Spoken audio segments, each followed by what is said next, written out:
ചോദ്യം: ലോകാടിസ്ഥാനത്തിൽ പരീക്ഷിച്ച് പരാജയപ്പെട്ട പ്രത്യയശാസ്ത്രമാണ് കമ്മ്യൂണിസം എന്ന് വിഷയാവതരണത്തിൽ പറഞ്ഞു. പ്രസ്തുത സത്യം ലോകജനത അംഗീകരിക്കുന്നു.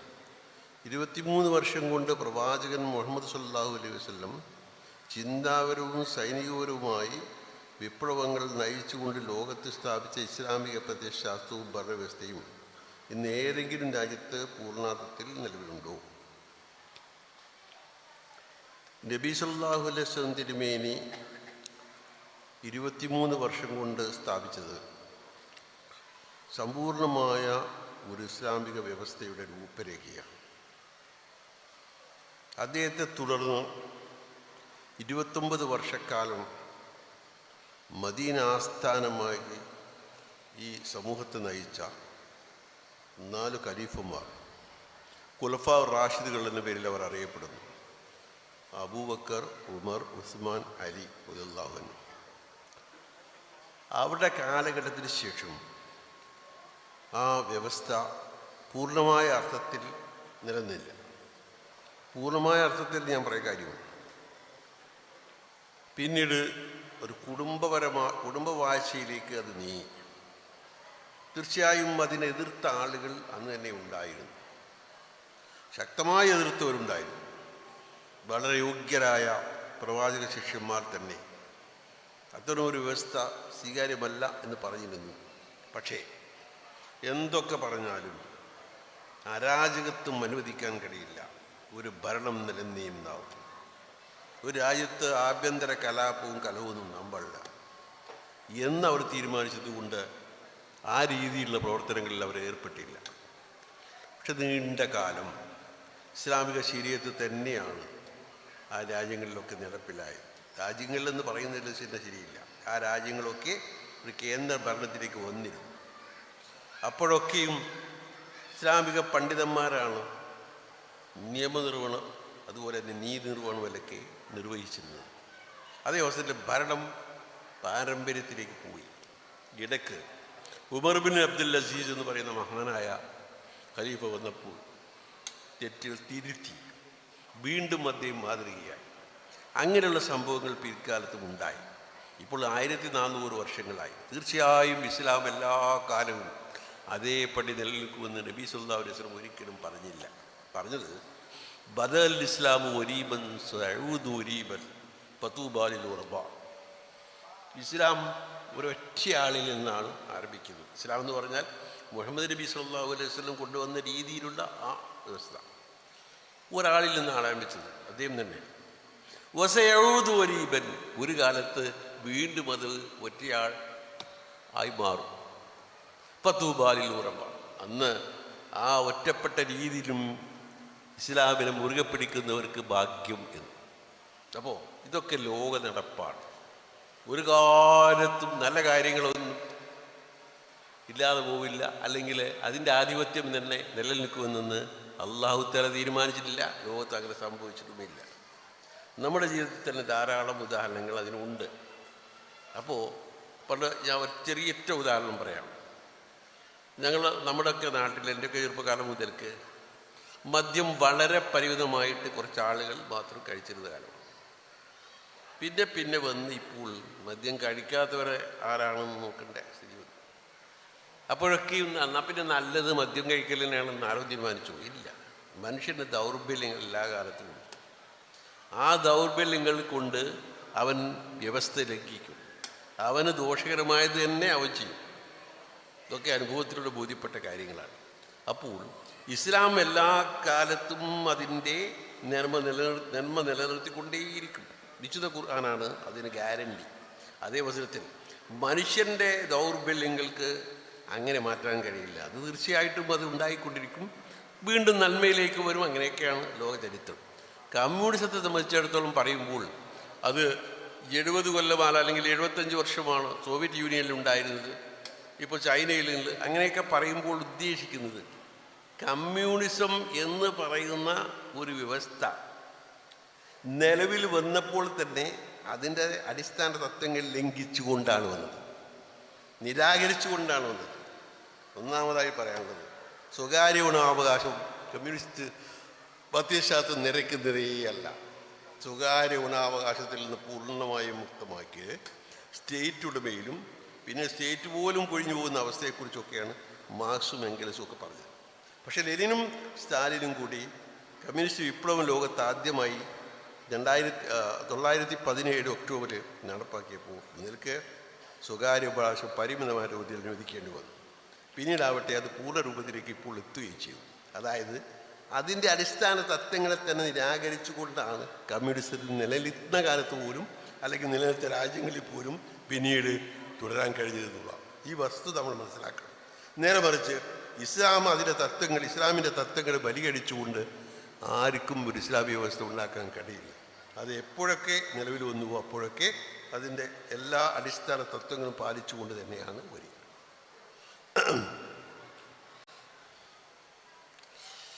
കമ്മ്യൂണിസ്റ്റുകൾക്ക് മതവിശ്വാസികൾക്കിടയിൽ സ്വാധീനം നേടാൻ കമ്മ്യൂണിസ്റ്റ് പാർട്ടികൾക്ക് ജമാഅത്ത് നിരന്തരം വോട്ടും പിന്തുണയും നൽകിയത് സഹായകമായിട്ടില്ലേ? അത് മറ്റൊരു ചോദ്യത്തുമായിട്ട് ബന്ധപ്പെട്ടതുകൊണ്ട് ആ ചോദ്യം കൂടി വായിക്കാം.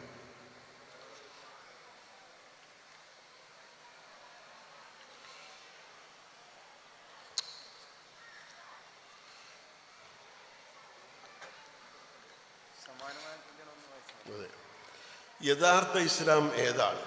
ഇത് സംവാദമാണെങ്കിൽ സംവദിക്കാനുള്ള അവസരം തരണം. മൗലാന മൗദൂദി സയ്യിദ് എന്ന് പറയുന്ന അദ്ദേഹം കമ്മ്യൂണിസത്തെക്കുറിച്ച് മുന്നറിയിപ്പ് നൽകിയിട്ടും തെരഞ്ഞെടുപ്പിൽ വോട്ട് ചെയ്യാതെ ജമാഅത്ത് ഇസ്ലാമി അടിയന്തരാവസ്ഥയ്ക്ക് ശേഷം നടന്ന തെരഞ്ഞെടുപ്പിൽ ജമാഅത്ത് ഇസ്ലാമി എന്തിന് CPM-ന് വേണ്ടി വോട്ട് പിടിച്ചു?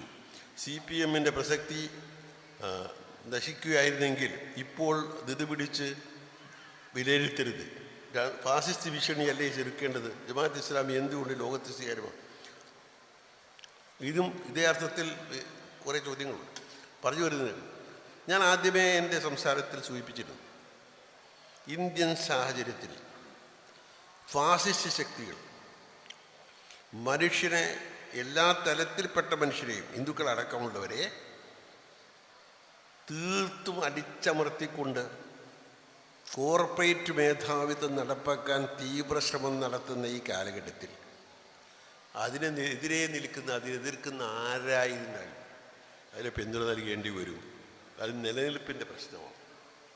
ഇത് വസ്തുതയാണ്.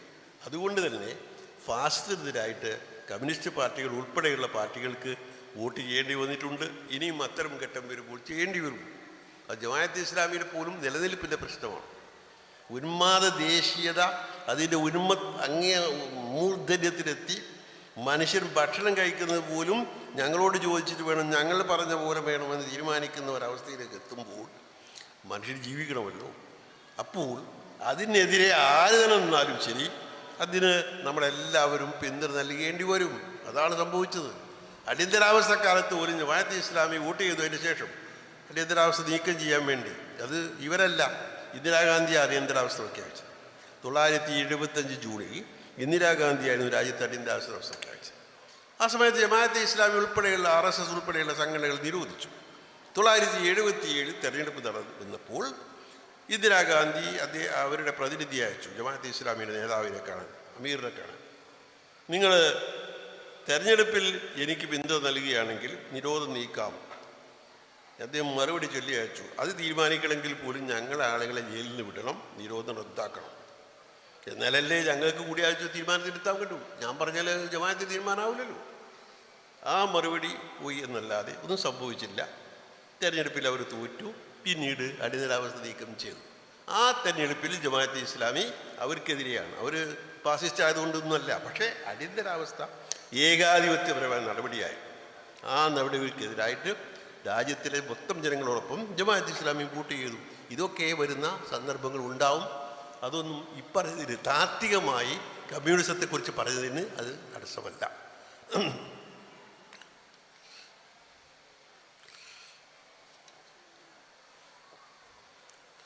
കമ്മ്യൂണിസത്തെ സംബന്ധിച്ച് ഈ കാര്യങ്ങൾ പണ്ടെങ്ങാൻ പ്രബോധനത്തിലൂടെയാണ് മനസ്സിലാക്കിയത്. മതത്തെ സംബന്ധിച്ച് കമ്മ്യൂണിസ്റ്റ് ആചാര്യന്മാരെല്ലാം പറഞ്ഞത് മതം പൊറിപ്പിക്കാൻ കഴിയാത്തതാണെന്ന് തീർത്ത് പറഞ്ഞിട്ടുണ്ട്. അക്കാര്യം ജമാഅത്ത് പ്രചരിപ്പിച്ചിട്ടുണ്ട്. പക്ഷേ രാഷ്ട്രീയ കാര്യങ്ങൾ വരുമ്പോൾ ഫാസിസ്റ്റുകൾക്കെതിരെ സഹകരിക്കാൻ ഇസ്ലാമികമായി പറ്റുമോ? പ്രവാചകൻ്റെയും ഖലീഫുമാരുടെയും ചരിത്രത്തിൽ ഇങ്ങനെയുള്ള ഒരു സഹകരണം കണ്ടെത്താൻ കഴിയുമോ? മുസ്ലിങ്ങൾ ശത്രുക്കളെ നേരിട്ടപ്പോൾ 3 കാര്യങ്ങൾ മാത്രമല്ലേ അവരുടെ മുമ്പിൽ വെച്ചുള്ളൂ. 1, ഇസ്ലാം സ്വീകരിക്കുക. 2, ജിസിയ തന്ന് നിങ്ങളുടെ മതപ്രചാരം ജീവിക്കുക. 3, യുദ്ധത്തെ നേരിടുക. ഞാൻ മനസ്സിലാക്കിയിടത്തോളം ഇതാണ് തെറ്റുതിരുത്തൽ. ഇതാണ് അത് തെറ്റിരുന്നെങ്കിൽ തിരുത്തുക എന്ന് പറയും. മുഹമ്മദ് നബി സല്ലല്ലാഹു അലൈഹി വസല്ലം മദീനയിലേക്ക് ഹിജ്റ പോയി. അവിടെ ചെന്ന ശേഷം ആദ്യം ചെയ്ത കാര്യം എന്താണ്? അവിടെ ഭൂരിപക്ഷം അല്ലെങ്കിൽ ഏതാണ് അതിനടുത്ത് ജനസംഖ്യയുള്ള 3 ജൂത ഗോത്രങ്ങളുണ്ടായിരുന്നു. ബനു നദീർ, ബനു ഖുറൈള, ബനു കൈനുക. ഇവരുമായിട്ട് ഒരു കരാർ ഒപ്പിടുകയാണ്. നിങ്ങൾ മനസ്സിലാക്കണം, യഹൂദികളായ 3 ഗോത്രങ്ങളുമായി കരാർ ഒപ്പിടുകയാണ്. എന്താ കരാറ്? മദീനയിൽ നമ്മൾക്ക് ഓരോരുത്തരും അവരുടെ വിശ്വാസവും സ്വാതന്ത്ര്യവും ജീവിക്കാം. മദീനയുടെ നേരെ ആരെങ്കിലും ആക്രമണം നടത്തുകയാണെങ്കിൽ നമ്മൾ യോജിച്ച് നേരിടണം. ഇതാ. അപ്പോൾ യഹൂദികളാണ്. അതുപോലെ അവരുടെ എല്ലാ ഇസ്ലാം വിരോധമൊക്കെ ഉണ്ട്. അതുണ്ടായിരിക്കെ തന്നെ ഒരു പൊതു കാര്യത്തിന് വേണ്ടി അവർക്ക് കൂടി യോജിക്കാൻ കഴിയുന്ന ഒരു കാര്യത്തിന് വേണ്ടി അവരോട് കരാർ ഒപ്പിട്ടു. ഇതാണ്. പിന്നെ അവരാ കരാർ ലംഘിച്ചു നോക്ക് വേറെ കാര്യമാണ്. അപ്പോൾ ഇങ്ങനെയുള്ള ചരിത്രം ഇസ്ലാമിനുണ്ട്. അപ്പോൾ നമ്മുടെ നാട്ടിൽ തന്നെയും ഞാൻ നേരത്തെ സൂചിപ്പിച്ച പോലെ പൂർണ്ണമായി സമഗ്രാധിപത്യപരമായ ഒരു ഉന്മാദ ദേശീയത വളരെ ആസൂത്രിതമായി വളർത്തപ്പെട്ട് ഇപ്പോൾ അത് ഭരണത്തിരിക്കുന്ന കാലമാണ്. ഇപ്പോൾ അതിനെ തുരത്താൻ കഴിയുന്ന, അതിനെ നേരിടാൻ കഴിയുന്ന ഏതെങ്കിലും ശക്തികളുണ്ടെങ്കിൽ അവർക്ക് സ്വാഭാവികമായി നമ്മൾ കൂട്ടുകൊടുക്കേണ്ടി വരും, പിന്തുണ നൽകേണ്ടി വരും. അതിന് ഇസ്ലാമിന് എതിരായിട്ടുള്ള ഒരു കാര്യവും അതിനകത്തില്ല. ഇസ്ലാമിന് അനുകൂലമാണ് എന്ന് പറഞ്ഞാൽ ഇസ്ലാമിൻ്റെ നിലനിൽപ്പിന് അത് ആവശ്യമാണ്, അതുകൊണ്ട് ചെയ്യുന്നതാണ്. പിന്നെ ഇസ്ലാം സ്വീകരിക്കുക അല്ലെ ജിസിയത്ത് എന്നൊക്കെ പറയുന്നത് ഏതെങ്കിലും ഒരു രാജ്യം കീഴടക്കിയ ശേഷം അവിടെ താമസിക്കുന്ന ജനങ്ങളുടെ നേരെ സ്വീകരിക്കേണ്ട സമീപനത്തിനുള്ള ഒരു മാർഗരേഖയാണത്, മറ്റൊന്നുമല്ല. ഉദാഹരണത്തിന് പലസ്തീൻ കീഴടങ്ങി. ആ സമയത്ത് അവിടെ ക്രിസ്ത്യാനികളാണ് കൂടുതലും. ഉമറുല്ലാഹുവിൻ്റെ കാലത്താണ് അദ്ദേഹം അവർക്ക് കരാർ എഴുതി കൊടുത്തു. കരാർ പത്രിക എഴുതി. ആ പത്രികയിൽ വ്യക്തമായി പറയുന്നു, നിങ്ങൾക്ക് നിങ്ങളുടെ മതം അനുസരിച്ച് ജീവിക്കാം, നിങ്ങളെ ആരും ഒന്നും ചെയ്യില്ല. അതുപോലെ നിങ്ങൾക്ക് ഉള്ള പുറത്തു നിന്ന് വരുന്ന ആക്രമണത്തെ നമ്മൾ നേരിടണം. നിങ്ങളെ ആരെങ്കിലും ആക്രമിക്കുന്ന പക്ഷം ഞങ്ങൾ അതിനെ നേരിടും, നിങ്ങൾക്ക് വേണ്ടി ഞങ്ങൾ അവരെ നേരിടും എന്നൊരു കരാർ എഴുതി ഒപ്പിടുകയാണ് ചെയ്തത്. പിന്നെ ഈ പറഞ്ഞത്, അതായത് യുദ്ധത്തെ നേരിടുക എന്നൊക്കെ പറഞ്ഞത് ചില പ്രത്യേക സാഹചര്യങ്ങളിൽ ഈ സാമ്രാജ്യത്വത്തോട് അന്നത്തെ സാമ്രാജ്യവാദികളായിരുന്ന അല്ലെങ്കിൽ സാമ്രാജ്യം നടപ്പാക്കിയിരുന്ന റോമക്കാരും അതുപോലെ തന്നെ പേർഷ്യക്കാരുമായിരുന്നു. പേർഷ്യയിലെ കിസ്ര സാമ്രാജ്യവും അതുപോലെ കോൺസ്റ്റന്റിനോപ്പിൾ തലസ്ഥാനമായിട്ടുള്ള റോമാ സാമ്രാജ്യം. ഈ സാമ്രാജ്യത്തിൻ്റെയൊക്കെയുള്ള രാജ്യങ്ങളെ കുറിച്ചാണ് ഈ പറഞ്ഞത്. അവർ അല്ലെങ്കിൽ തന്നെയും അവരുടെ ഭാഗമല്ലാത്ത അറബികളായ ആളുകളെ ദീർഘകാലമായിട്ട് അടിച്ചമർത്തി ഭരിച്ചുകൊണ്ടിരിക്കുക. അപ്പോൾ അവിടെ ഇസ്ലാമിക മുസ്ലിം സേന അവിടെ സംഘം അവിടെ ആക്രമിച്ച് അല്ലെങ്കിൽ അവരെ നേരിടാൻ വേണ്ടി ചെന്നപ്പോഴുള്ള കാര്യമാണ് ഈ പറഞ്ഞ കാര്യം. ഫാസിസം രാജ്യത്തെ മുഴുവനും വിഴുങ്ങിയ ഈ സമയത്ത് പ്രത്യശാസ്ത്രപരമായി മാത്രമല്ലാതെ പ്രായോഗികമായി എന്ത് ചെയ്യാൻ കഴിഞ്ഞുവെന്ന് 25 വർഷമായി ഇന്ത്യയിൽ പ്രവർത്തിക്കുന്ന 75 വർഷമായി ഇന്ത്യയിൽ പ്രവർത്തിക്കുന്ന ജമാഅത്തെ ഇസ്ലാമി വിവരിക്കുമോ? കൂടാതെ സംഘപരിവാർ ശക്തികൾക്കെതിരെയുള്ള ഭാവി പരിപാടികൾ വിശദീകരിക്കാമോ?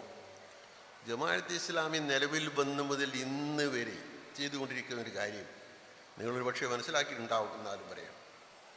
ജമാഅത്തെ ഇസ്ലാമി രൂപീകരിക്കുന്നതിന് മുമ്പായിട്ട് അതിൻ്റെ കളവൊരുക്കുന്ന രീതിയിൽ സെയ്ദ് അബുലാല മൗദൂദി പുറത്തിറക്കിയ അദ്ദേഹത്തിൻ്റെ പുസ്തകങ്ങൾ 3 വാള്യങ്ങളായിട്ട് ഇസ്ലാം ഔർ മൗജൂദ്, മുസൽമാൻ ഔർ മൗജൂദ കശ്ബകഷ്.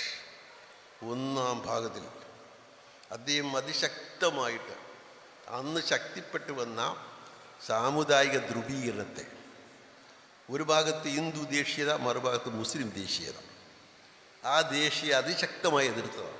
ഇത് ഇന്ത്യക്ക് ഒരിക്കലും ഗുണം ചെയ്യില്ല, ഒരർത്ഥത്തിലും ഇന്ത്യയുടെ ഭാവിക്ക് സഹായിക്കില്ല എന്ന് ആ പുസ്തകം ഇപ്പം കിട്ടും, നിങ്ങൾക്ക് വായിച്ചു നോക്കാം എന്ന് തുറന്നെഴുതിയത് മൗദൂദിയാണ്. അന്ന് മുതൽ ഇന്ന് വരെ ജമാഅത്തെ ഇസ്ലാമി തീർച്ചയായും ഈ ഉന്മാദ ദേശീയത ഭ്രാന്തിനെ ജമാഅത്തെ ഇസ്ലാമി എതിർത്ത് വന്നിട്ടേ ഉണ്ട്. അതാണ് ഇപ്പോഴും ചെയ്തുകൊണ്ടിരിക്കുന്നത്. ഈ രീതിയിൽ പോവുകയാണെങ്കിൽ രാജ്യത്തെ ശിഥിലമാക്കാനല്ല, ഒരിക്കലും വിഭജിക്കപ്പെട്ടല്ലോ, അതേ ചരിത്രം ആവർത്തിക്കാൻ മാത്രമേ ഇത് സഹായിക്കൂ എന്ന് ജമാഅത്തെ ഇസ്ലാമി തുറന്ന് പറയുന്നുണ്ട്. പക്ഷേ ഈ ആഹ്വാനം സ്വീകരിക്കാൻ എത്ര പേരാ തയ്യാറാവുന്നത്? വളരെ കുറച്ച് പേരാവുള്ളത്. അത് കൂടുതൽ ആളുകൾക്ക് സ്വീകാര്യമാവുകയും അങ്ങനെ മാനവികമായ ഒരു സന്ദേശം ഉൾക്കൊള്ളാൻ ഈ രാജ്യത്തെ ഭൂരിപക്ഷം ആളുകൾ തയ്യാറാകുകയും ചെയ്യുമ്പോൾ സ്വാഭാവികമായും ഇത്തരം ഭീഷണികൾ അവസാനിക്കും. അതുവരെയുള്ള കാലഘട്ടത്തിൽ ഇത്രത്തോളം ഇല്ലാത്ത ഒരു പരിധിവരെ ജനാധിപത്യവും സ്വാതന്ത്ര്യവും ഒക്കെ നിലനിർത്താൻ ആഗ്രഹിക്കുകയും അങ്ങനെയൊക്കെ കുറേയൊക്കെ പ്രവർത്തിക്കുകയും ചെയ്യുന്ന പാർട്ടികളുണ്ടാവും. അവർക്ക് വോട്ട് ചെയ്യും, അവർക്ക് പിന്തുണക്കും. തീർച്ചയായും അതെ, നേരത്തെ ചെയ്തതാണ്. അപ്പോൾ അതല്ലാതെ മറ്റൊരു എന്താണ് ഇതിന് പ്രതിവിധി? ഇത് സംഘപരിവാർ ശക്തികൾക്കെതിരെ ഭാവി പരിപാടികൾ വിശദീകരിക്കാവോ? എന്നും അന്നും ഇന്നും ഒക്കെ ഇസ്ലാമിക പ്രസ്ഥാനം സമാധാനത്തിൽ വിശ്വസിക്കുന്നു. ഒരിക്കലും ബലപ്രയോഗം കൊണ്ടോ അല്ലെങ്കിൽ അസമാധാനം കൊണ്ടോ നേരിടാൻ ജമാഅത്തെ ഇസ്ലാമി തയ്യാറായിട്ടില്ല. അതിൻ്റെ ഭരണഘടന പ്രകാരം തന്നെ തെറ്റാണ്. സമാധാനപരമായ മാർഗങ്ങളിലൂടെ മാത്രമേ പ്രവർത്തിക്കൂ. അപ്പോൾ സംഘപരിവാരോ വേറെ അല്ലവരോ എന്ത് ചെയ്താലും നിയമപരമായി നേരിടുകയല്ലാതെ ബലപ്രയോഗത്തിലൂടെ അത് നേരിടുക എന്നത് ജമാഅത്തെ ഇസ്ലാമിയുടെ പരിപാടിയല്ല. മറ്റ് ആശയതലത്തിലും അതുപോലെ തന്നെ ആദർശ തലത്തിലും ഇതുപോലെ നടക്കുന്ന ഈ സമഗ്രാധിപത്യപരമായ അല്ലെങ്കിൽ ഈ അക്രമപരമായ ഈ ഹിംസാപരമായ എല്ലാറ്റിനെയും ജമാഅത്തെ ഇസ്ലാമി എന്നും എതിർത്ത് വന്നിട്ടുണ്ട്, ഇപ്പോഴും ശക്തമായി എതിർക്കുന്നു. അത് ജമാഅത്തെ ഇസ്ലാമിയെ അവർ ശത്രുക്കളായി കാണുന്നതിൻ്റെ കാരണം എന്താ? അവർക്ക് തന്നെ അറിയാം. ഇപ്പോൾ ജമാഅത്തെ ഇസ്ലാമിയെ എതിർക്കുന്ന എല്ലാവർക്കും അറിയാവുന്ന കാര്യമുണ്ട്. ഇന്ന് വരെ ഇന്ത്യയുടെ ചരിത്രത്തിൽ ഒരൊറ്റ കലാപത്തിലും ഈ പാർട്ടി, ഈ സംഘടന പങ്കെടുത്തിട്ടില്ല. ഒരിക്കലും ഒരു ഭീകര പ്രസ്ഥാനത്തെയും പിന്തുണങ്ങിയിട്ടില്ല. രാജ്യത്ത് നിയമവിധേയരായ പൗരന്മാരായിട്ടാണ് ജീവിച്ചു വന്നുകൊണ്ടിരിക്കുന്നത്. എന്നിട്ടും അവരിതിനെ എതിർക്കുന്നുവെങ്കിൽ എന്താണ് കാര്യം? അത് ഉൾക്കൊള്ളുന്ന ആദർശം അവർക്ക് സഹിക്കാൻ കഴിയുന്നില്ല. ജമാഅത്തെ ഇസ്ലാമി മുമ്പോട്ട് വെക്കുന്ന മാനവികതയെ അവർക്ക് അംഗീകരിക്കാൻ കഴിയില്ല. പക്ഷെ അങ്ങനെ പറയില്ല, അത് പറയാൻ പറ്റില്ലല്ലോ. അതുകൊണ്ട് ഇങ്ങനെയൊക്കെ പറയുന്നു എന്ന് തീവ്രവാദികളാണ്, ഭീകരവാദികളാണ്. ഇതെല്ലാവർക്കും ബാധകമാണ്.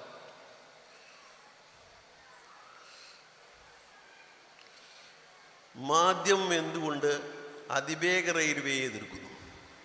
നമുക്ക് മുന്നോട്ട് മാത്രമേ പോകാൻ കഴിയൂ. 100 കൊല്ലം കഴിഞ്ഞ് ഒരിക്കലും സാധ്യമാകാൻ സാധ്യതയില്ലാത്ത ഈ സംരംഭം ഇപ്പോൾ ചെയ്യാതിരിക്കുന്നത് വരും കേരളീയ തലമുറയ്ക്ക് നേരെയുള്ള മുഖംതിരിക്കലല്ലേ? ഈ അന്ധമായ എതിർപ്പ് 100 250 കൊല്ലം മുമ്പ് ബ്രിട്ടീഷുകാർ വിചാരിച്ചിരുന്നെങ്കിൽ ഇന്നത്തെ ഇന്ത്യൻ റെയിൽവേ ഉണ്ടാകുമായിരുന്നു. എന്തൊക്കെയാണ് പറയുന്നത്? എന്തിനാണ് എതിർക്കുന്നത് എന്നൊന്ന് മനസ്സിലാക്കണ്ടേ? ഈ വികസനം വേണ്ട എന്നോ നമ്മൾ മുന്നോട്ട് പോകേണ്ട പിന്നോട്ടാണ് പോകേണ്ടതെന്നോ ഒന്നും പറയുന്നില്ല. ഇതൊക്കെ സാങ്കേതിക വിദ്യയുടെയും നമ്മുടെ സാമ്പത്തിക ശേഷിയുടെയും എല്ലാം സോഴ്സുകൾ ഉപയോഗിച്ചുകൊണ്ട് കഴിയുന്നത്ര വേഗത്തിൽ നമ്മൾ വികസിക്കുക തന്നെയാണ് വേണ്ടത്. ഒരു സംശയവും വേണ്ട. റെയിൽവേ ആയാലും ശരി, റോഡായാലും ശരി, ദേശീയപാത ആയാലും ശരി, എല്ലാം. പക്ഷേ ഒരു കാര്യം, ഏത് വികസനവും മനുഷ്യന് വേണ്ടിയായിരിക്കണം. അതാ, മനുഷ്യരെ അവഗണിച്ചുകൊണ്ട് ഉള്ള വികസനം പിന്നെ ആർക്ക് വേണ്ടിയാണ് വികസനം? അപ്പോൾ പാവപ്പെട്ട ആളുകൾ താമസിക്കുന്ന അവരുടെ വീടുകളെല്ലാം പൊളിച്ചു നീക്കി, അവർ സാധാരണക്കാരൻ തൊഴിലെടുക്കുന്ന അവൻ്റെ കടകളൊക്കെ നീക്കി, അതിൽ വെള്ളം കുടിക്കുന്ന സോഴ്സുകളൊക്കെ വറ്റിച്ചു കൊണ്ടുള്ള വികസനം അത് വേണ്ട.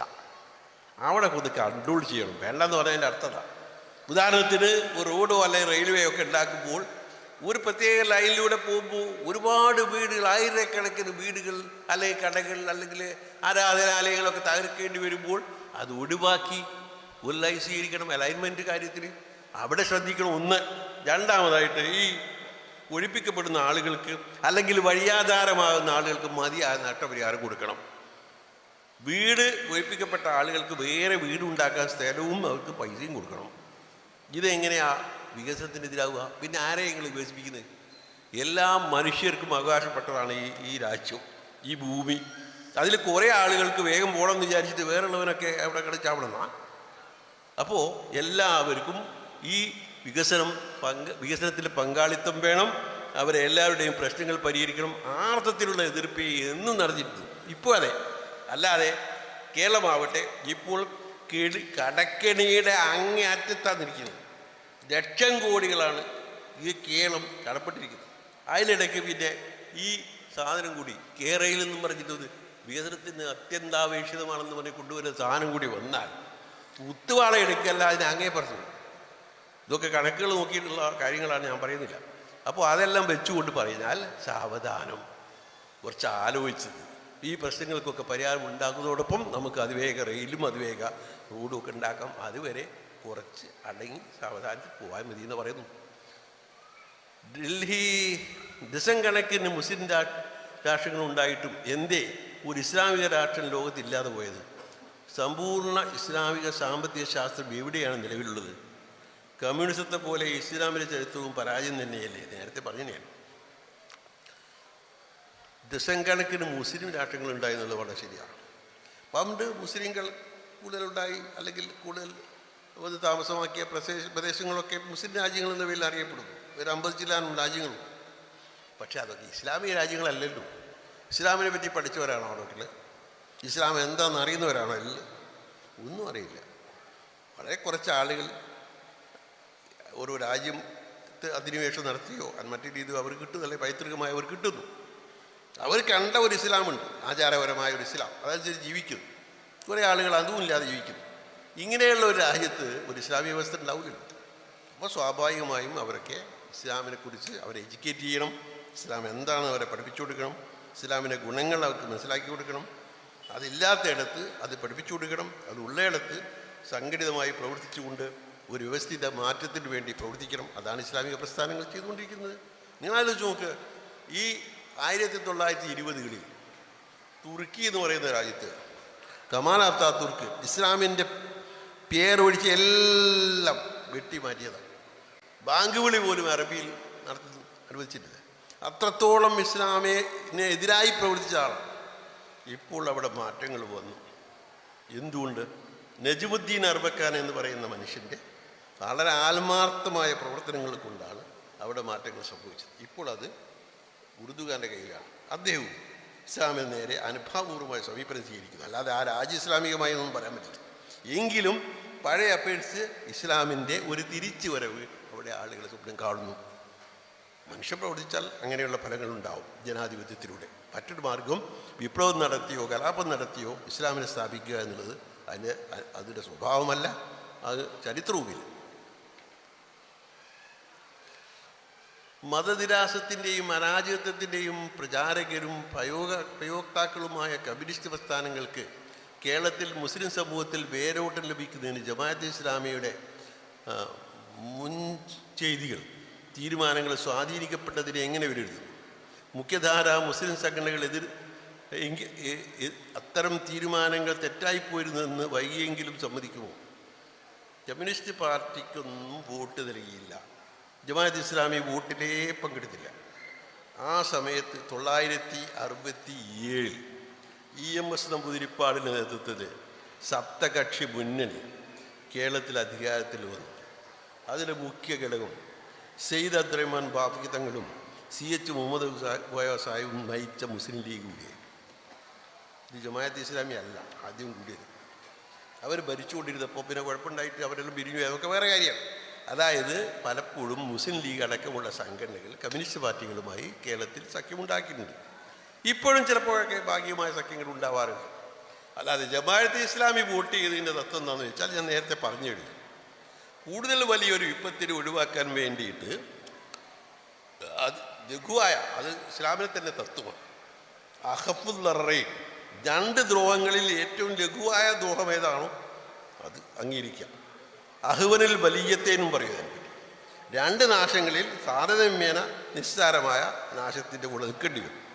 അങ്ങനെയുള്ള ഘട്ടങ്ങളിൽ ജമാഅത്തെ ഇസ്ലാമിയും അങ്ങനെ സമീപനം സ്വീകരിച്ചിട്ടുണ്ട്. അതല്ലാതെ ജമാഅത്തെ ഇസ്ലാമി അപ്പോഴും ഇപ്പോഴും എല്ലായ്പ്പോഴും കമ്മ്യൂണിസത്തോടുള്ള താത്വികമായ എതിർപ്പിന് ഒരു കുറവ് വരുത്തില്ല. ആശയപരമായി പോവാനേ പറ്റില്ല.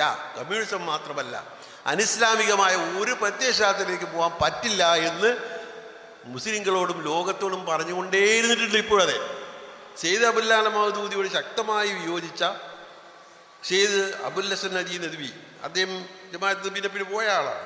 അദ്ദേഹം എഴുതിയ ലേഖനത്തിൽ ഇസ്ലാം ഔർ മാരി വ്യക്തി കഷ്മക്ഷ്, ഇസ്ലാമും പാശ്ചാത്യ സംസ്കാരവും തമ്മിലുള്ള വടംവലി എന്ന പേരിൽ അദ്ദേഹം എഴുതിയ പുസ്തകത്തിൽ പറയുന്നുണ്ട്, മൗദൂദി ചെയ്ത ഏറ്റവും വലിയ സേവനം എന്ന് പറഞ്ഞാൽ കമ്മ്യൂണിസത്തിലേക്കും അതുപോലെയുള്ള അനിസ്ലാമിക പ്രത്യയശാസ്ത്രങ്ങളിലേക്കും പോയിക്കൊണ്ടിരുന്ന യുവജനങ്ങളെ ഇസ്ലാമിൽ തന്നെ പിടിച്ചു നിർത്തിയതാണ്.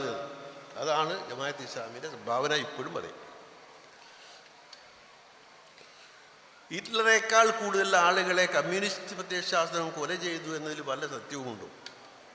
ഇത് പരിശോധിക്കപ്പെടേണ്ട ഒന്നാണ്. കാരണം ഹിറ്റ്ലർ എന്ന് പറയുന്ന ആൾ ജർമ്മനിയിൽ ഏകാധിപതിയായി വന്ന് നാസിസം സ്ഥാപിച്ച് അങ്ങനെ അവിടുത്തെ ന്യൂനപക്ഷങ്ങളായ ജൂതന്മാരെ അടക്കം കൂട്ടക്കൊല ചെയ്ത് പിന്നീട് ലോക മഹായുദ്ധം ആരംഭിച്ച് നലജോലം നീണ്ടുന്ന ആ യുദ്ധത്തിലൂടെ അനേകായിരങ്ങളെ കൊല ചെയ്തു. അതിനെ ഒരിക്കലും കമ്മ്യൂണിസ്റ്റ് ഏകാധിപതികളുമായി താരതമ്യം ചെയ്യാൻ കഴിയും എന്ന് തോന്നുന്നില്ല. എന്നാൽ രണ്ട് കൂട്ടരും ബലം പ്രയോഗിച്ചിട്ടുണ്ട്, ആയിരക്കണക്കിന് ആളുകളെ കൊന്നിട്ടുണ്ട്. ഏതാ കൂടുതൽ എന്നുള്ളത് പരിശോധിക്കപ്പെടേണ്ടത്. രണ്ട്, ഇസ്ലാമിക സാമ്പത്തിക ശാസ്ത്രത്തിന് ലോകത്ത് വല്ല സ്വാധീനം ലഭിച്ചിട്ടുണ്ടോ? തീർച്ചയായും ലഭിച്ചിട്ടുണ്ട്. ഇത് ലോകത്തിലെ ഒട്ടേറെ ഞാൻ മനസ്സിലാക്കുന്നിടത്തോളം 70ഓളം രാജ്യങ്ങളാണ് ഇന്ന് ഇസ്ലാമിക തത്വപ്രകാരമുള്ള പലിശരഹിത ബാങ്കിൽ പ്രവർത്തിക്കുന്നുണ്ട്. വെസ്റ്റേൺ രാജ്യങ്ങളിലടക്കം ഇസ്ലാമികമല്ലാത്ത അല്ലെങ്കിൽ അനിസ്ലാമികമായ ഭരണകൂടങ്ങൾ നിലനിൽക്കുന്ന പല രാജ്യങ്ങളിലും ഇസ്ലാമിക് ബാങ്കുകൾ പ്രവർത്തിക്കുന്നു. അപ്പോൾ ഇസ്ലാമിക സാമ്പത്തികയുടെ ഗുണം കണ്ടിട്ടല്ലേ പ്രവർത്തിക്കുന്നത്.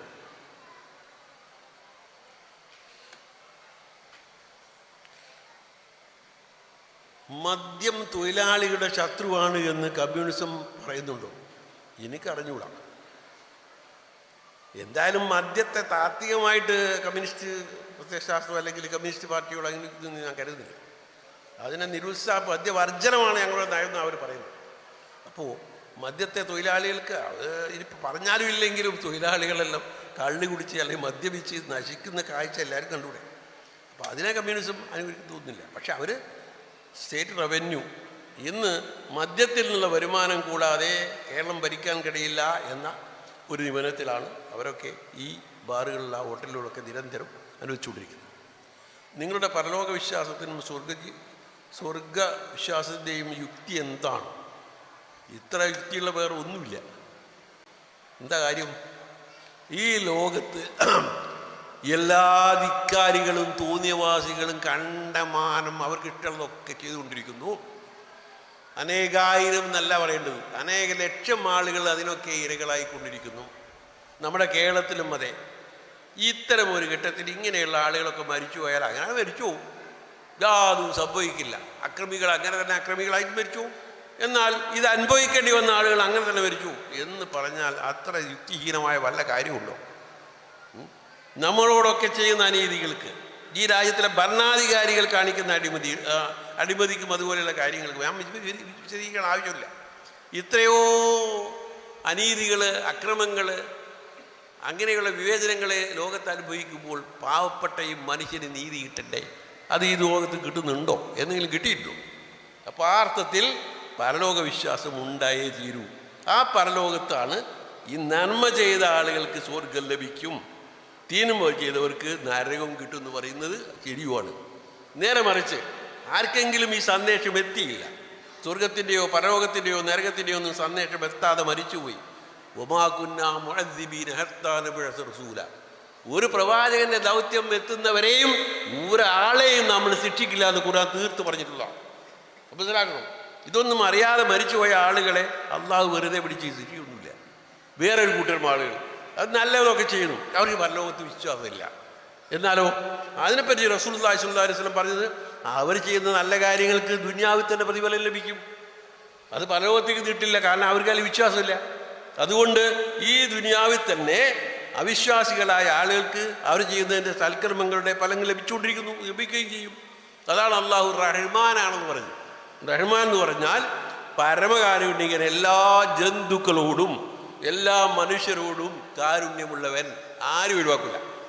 റഹീം എന്ന് പറഞ്ഞാൽ പക്ഷേ ഭക്തവത്സരൻ, തന്നെ ഭക്തിയോടുകൂടി ജീവിക്കുന്ന ആളുകളോട് സ്നേഹം കാണിക്കുന്ന ആൾ. ഇതാണ്